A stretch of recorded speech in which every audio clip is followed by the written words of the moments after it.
നീ ഇന്നത്തെ പത്രം വായിച്ചു? പത്രം ഏത്? മനോരമ, മാതൃഭൂമിയാ? കുന്തപത്രം. അതെ, വായിച്ചു നോക്കടാ. ഇത് വായിക്ക്. വായിച്ചിതാ. വായിക്കാം. സൂര്യ ഗ്രൂപ്പ് ഓഫ് കമ്പനിയിലേക്ക് ജനറൽ മാനേജറായി MBA-കാരനെ ആവശ്യമുണ്ട്. സുന്ദരനും സൽസ്വഭാവിയുമായ അവിവാഹിതർക്ക് മുൻഗണന. നീ MBA-കാരനാണോ? അല്ല. സൽസ്വഭാവിയാണോ? അല്ല. സുന്ദരനാണോ? പിന്നെ അല്ല. നീ എന്നെ പോലെയാ. പക്ഷെ ഞാൻ അവിവാഹിതനാണല്ലോ. ഇവിടെ പറമ്പ് കളിക്കുന്ന കുട്ടനും അവിവാഹിതനാണല്ലോ. എടാ, എന്നിട്ടെന്ത് കാര്യം? ഒരു MBA-കാരനെ കൊണ്ട് അളിയനെ അവളെ കെട്ടിക്കാനാ പ്ലാൻ. അതിന് സൂര്യ സമ്മതിക്കും.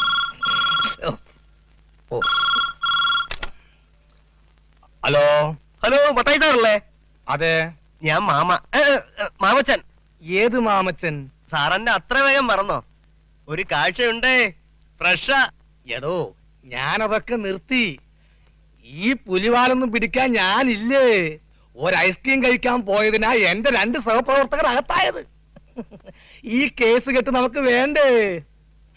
18 താഴെ പീഡനം, 18 മുകളിൽ വാണിപ്പം. സാറേ, ഇതെന്റെ പേഴ്സണൽ കേസാ. ഒന്ന് നോക്ക്.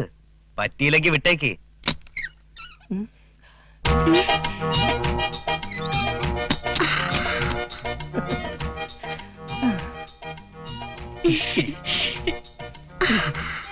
എന്താ നിന്റെ പേര്? ശ്രീദേവി. ആ പേര് ഇത്തിരി പെശകുള്ള പേരാണല്ലോ. സാറിന്റെ പേരെന്താ? അത് മനസ്സിലിരിക്കട്ടെ. എന്നിട്ട് വേണം പോലീസുകാരും പത്രക്കാരും ചോദിക്കുമ്പോ തത്ത പറയും പോലെ എന്റെ പേര് പ്രതികരണ ലിസ്റ്റിൽ ചേർക്കാൻ. എന്റെ പൊളിറ്റിക്കൽ ഇമേജ് കളയാൻ നോക്കല്ലേ മോളെ. ഇരി. അതെ, നിനക്ക് എത്ര വയസ്സായി? ഇതാ സാറേ SSLC ബുക്ക്. എനിക്ക് 18 തികഞ്ഞു.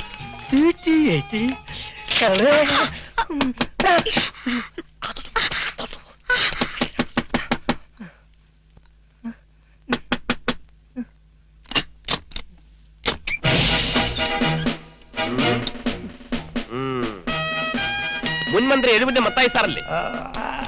അതെ. തന്റെ പേരെന്താ? ഞാൻ ബൽറാം, ഇൻസ്പെക്ടർ ബൽറാം. കേട്ടിട്ടില്ലേ? ഇവിടെ കേട്ടിട്ടുണ്ട്. ഏത് സ്റ്റേഷനിലെയാ? ഇവിടെ തന്നെ. ഇവിടുത്തെ പീതാംബരനല്ലേ? പീതാംബരം പത്തനാപുരത്തേക്ക് പോയി. ഇന്ന് സന്ധ്യക്ക് ഞാൻ പീരിമേട്ടിൽ ഇങ്ങോട്ട് പോന്നു. Punishment transfer. പീരിമേട്ടിൽ ഒരു സഹാവിനെ കണ്ട് ചിരിച്ചില്ല, അതാ കേസ്. സാറിനെന്താ ഒരു പരിഭ്രമം? സാറിന്റെ തറയിൽ കാലുറപ്പിച്ച് നിൽക്കാത്തത്? ഒരു തരം സന്ധിവാദമാ, പാരമ്പര്യമായിട്ടുള്ളതാ. സാറിന്റെ മുഖത്തെന്താ ഒരു കള്ള ലക്ഷണം? അത് ജന്മനാ ഉള്ളതാ. സാർ ഇങ്ങോട്ട് ഇറങ്ങി മാടി. മത്തായി സാർ കോഴിത്തീറ്റയൊക്കെ ഉപയോഗിച്ച് ഇപ്പൊ പീഡനം തുടങ്ങിയോ? അയ്യോ, ഇത് പീഡനമല്ല, അവർക്ക് 18 വയസ്സ് കഴിഞ്ഞു. അപ്പൊ വാണിഭവം. രണ്ടും ഫലത്തിലൊന്നു തന്നെ. സാർ, എന്നെ രക്ഷിക്കണം. ലോ ആൻഡ് ഓർഡർ കാത്തു സൂക്ഷിക്കേണ്ട ഉത്തരവാദിത്തപ്പെട്ട ഒരു പോലീസ് ഓഫീസർ രക്ഷിക്കണമെന്നോ? സാർ, എന്ത് തരും? എന്ത് തരണം? 2 ലക്ഷം. 2 ലക്ഷമോ? ഞാൻ ഈ വനിതയൊന്ന് തൊട്ടിട്ട് പോലും ഇല്ല സാർ. കാശ് പോണോ മാനം പോണോ? കാശ് പോയിക്കോട്ടെ, എന്നാലും ഇത് കുറച്ച് അധികമല്ലേ? സാറേ, പോലീസുകാർക്ക് ഇപ്പൊ ദൈവം അറിഞ്ഞു തരുന്ന ലോട്ടറിയാണ് ഈ പീഡനം. സർവീസിനിടയിൽ ഒരു പീഡനമോ വാണിഭമോ കിട്ടിയാലുണ്ടല്ലോ, ലൈഫ് ജോളി, വൈഫ് ജോളി ജോളി. ഇതൊക്കെ വല്ലപ്പോഴേ കിട്ടൂ. കിട്ടുമ്പോ നമ്മുടെ ലക്ഷ്യം ലക്ഷങ്ങളായിരിക്കണം. അതുകൊണ്ട് ജപജപാന്ന് കാശിന്റെ അടുത്ത ടൈമില്ല. എത്ര വേണമെങ്കിലും തരാം, പക്ഷെ പീഡിപ്പിച്ചു എന്ന് പറഞ്ഞെന്നെ പേടിപ്പിക്കരുത്. നിന്റെ അച്ഛൻ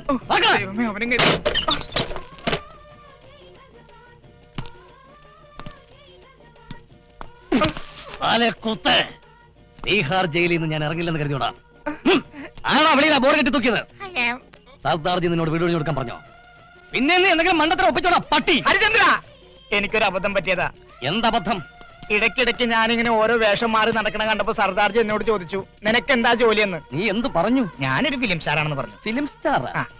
അയാളത് വിശ്വസിക്കണം. നിനക്ക് ആ ലുക്ക് ഉണ്ടല്ലോ. Thank you. പിന്നീട് പഹാഡ്ഗഞ്ചിന്ന് പോലീസുകാർ ഇവിടെ അന്വേഷിച്ച് വന്നപ്പോ അവർക്ക് മനസ്സിലായി നമ്മൾ 2 പേരും കള്ളന്മാരാണെന്ന്. 14-ാമത്തെ വയസ്സിൽ നാട്ടില് അയലത്തെ അമ്മിണി ചേച്ചിയുടെ മാലയും വളയും അടിച്ചോണ്ട് മുങ്ങി അന്ന് തുടങ്ങിയതാണ് ഈ തൊഴില്. എന്നൊക്കെ എന്നെ പോലീസ് പിടികൂടിയിട്ടുണ്ടോ? അന്നൊക്കെ അതിന്റെ പിന്നിൽ നിന്റെ മണ്ടത്തരം ഉണ്ടായിട്ടുണ്ട്. നമിച്ച് ഇനി ഈ തൊഴിൽ എനിക്കൊരു പാർട്ട്ണറേ വേണ്ട. അല്ലെങ്കിൽ നീയുമായിട്ടുള്ള എല്ലാ ബന്ധങ്ങളും ഉപേക്ഷിക്കാൻ ഞാനും തീരുമാനിച്ചു. നിന്റെ കൂടെയുള്ള ഈ തട്ടിപ്പും വെട്ടിപ്പും ഒക്കെ ഞാനും നിർത്തി. ഇനി അന്തസ്സായി ജോലി ചെയ്ത് ജീവിക്കാൻ പോവാ. എന്തു ജോലി?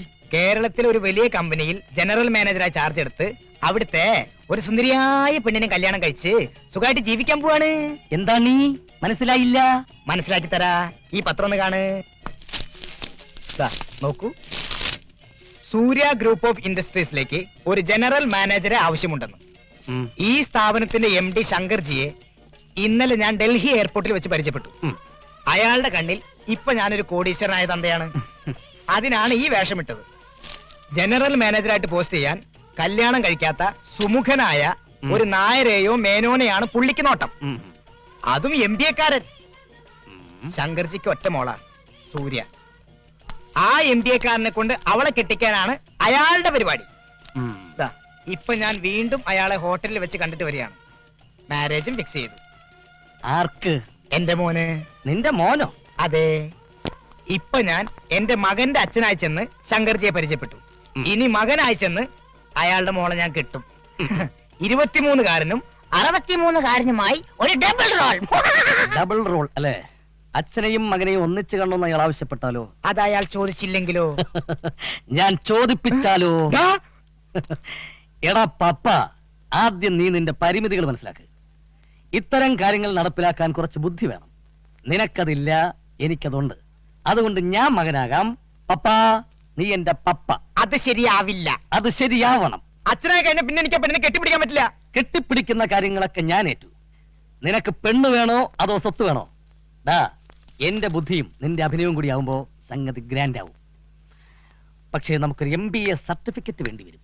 അതെനിക്ക് ഒരെണ്ണം കിട്ടിയിട്ടുണ്ട്. നീ പെട്ടിയൊന്നും ആ ചൗധരിക്ക് തൂക്കി വിറ്റില്ലേ? പോലീസ് അങ്ങനെ കണ്ടാല് സമയം കിട്ടണ്ടേ? ഞാനിത് അടിച്ചു മാറ്റാൻ തിരക്കിലായിരുന്നു. ഈ പെട്ടി എങ്ങനെയുണ്ട്? പെട്ടി നന്നായിട്ടുണ്ട്. ഇത് കുത്തബ് മീനാറിന്റെ മുന്നിൽ നിന്നും അടിച്ചു മാറ്റിയ പെട്ടിയാണ്. കള്ളൻ കള്ളൻ എന്ന് വിളിച്ച് പെട്ടിയുടെ ഉടമസ്ഥൻ എന്റെ പിന്നാലെ ഓടിയപ്പോഴാണ് അവനൊരു മലയാളിയാണെന്ന് മനസ്സിലായത്. ഇതാണ് പെട്ടിയിൽ നിന്ന് കിട്ടിയ സർട്ടിഫിക്കറ്റുകൾ. ഇത് ഫയലല്ലേ? ഓ, അകത്തുണ്ടല്ലേ? നമ്മുടെ ബെസ്റ്റ് ടൈപ്പ്. അവന്റെ ബർത്ത് സർട്ടിഫിക്കറ്റ് മുതൽ MBA സർട്ടിഫിക്കറ്റ് വരെ ഉണ്ട്. രമേശ് നമ്പ്യാർ MBA. അപ്പോ ഇനി മുതൽ ഞാനാണ് Ramesh Nambiar MBA, the most intelligent, efficient gentleman general manager that Surya Group have ever seen.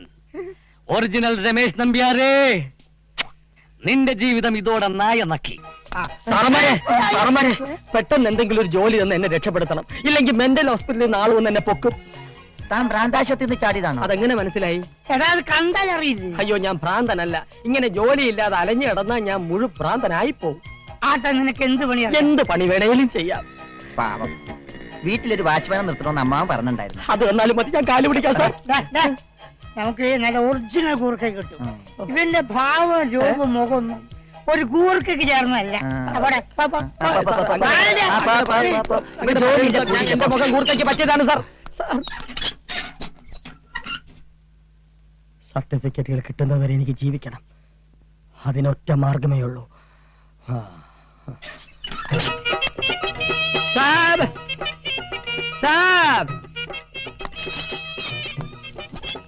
अरे लोगों, बाहर आ जाओ. इस देश और घर को रक्षा करने के लिए राम सिंह गुरखा आया है. जबलपुर, जयपुर, जामशेदपुर, कोलालमपुर, करीपुर, राजकपुर, शशि कपूर, अनिल कपूर आदि शहरों में चोर लुटेरे हत्यारों को मारकर राष्ट्रपति से विशिष्ट सेवा पदक प्राप्त करके अंत में इस शहर में पहुंचा हूँ. सब लूटा की होश में ये तो क्या किया. नमस्कार साहब. नमस्कार. इधर काम के लिए जगह खाली है. ये जानकर मैं नेपाल से आया हूँ. എന്താണ് ഇവൻ പറയുന്നത്? ജോലിക്ക് വേണ്ടി വന്നാണെന്ന്. ഇവനെ ഞാൻ എവിടെയോ കണ്ടിട്ടുണ്ടല്ലോ. मैं नेपाल वाला राम सिंह हूँ. ഞങ്ങൾ ഗൂർഖകൾക്ക് ഒരേ ഛായ. തനിക്ക് മലയാളം പറയുന്നു. थोड़ा थोड़ा मालूम. एक मलयाली नायर के एक नेपाली लड़की ഉണ്ടായതാണ് ഞാൻ. मगर अभ्यास में अव्वल नस्ल का हूँ. खिलाड़ियों का खिलाड़ियों हूँ मैं. देख लो साहब. 1 2 3 4 5 6 7 8 9 10. अरे भगवान, എന്തൊക്കെ ചെയ്യാനുള്ളയോ ഒന്നും നോക്കാൻ സമയം കിട്ടിയില്ല.